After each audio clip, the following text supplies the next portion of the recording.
तेनालीराम की बुद्धिमत्ता की कहानी। चतुर तेनालीराम।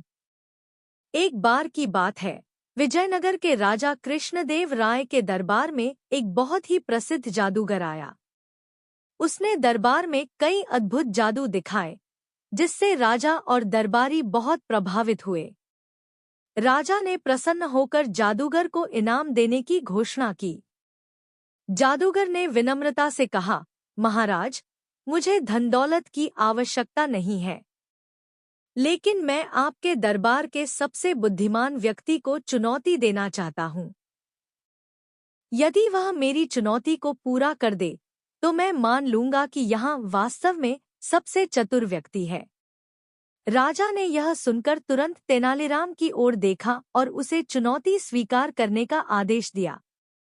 जादूगर ने दरबार के बीच एक मटका रखा और कहा, अगर तुम इसे बिना छुए और बिना किसी वस्तु की सहायता से तोड़ दो, तो मैं मान लूंगा कि तुम बहुत चतुर हो।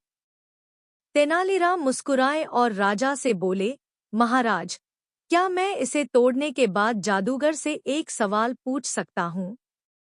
राजा ने अनुमति दे दी।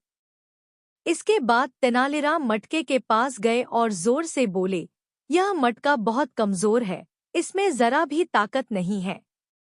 इतना सुनते ही जादूगर हंसने लगा और बोला, ऐसा नहीं है, यह मटका बहुत मजबूत है। तब तेनालीराम बोले, यदि यह इतना मजबूत है, तो इसे साबित करो। इसे उठाकर देखो। जादूगर जैसे ही मटके को उठाने के लिए झुका, तेनालीराम ने जोर से ताली बजाई, जिससे जादूगर चौंक गया और गलती से मटका उसके हाथ से छूटकर जमीन पर गिर गया और टूट गया। दरबार में सभी जोर-जोर से हंसने लगे। तेनालीराम ने राजा से कहा, महाराज, मैंने बिना मटके को छुए और बिना किसी वस्तु की सहायता से इसे तुड़वा दिया। राजा कृष्णदेव राय तेनालीराम की चतुराई देखकर बहुत खुश हुए और उन्हें पुरस्कार दिया। शिक्षा। इस कहानी से हमें यह सीख मिलती है कि कठिन से कठिन समस्या का हल बुद्धिमानी से निकाला जा सकता है।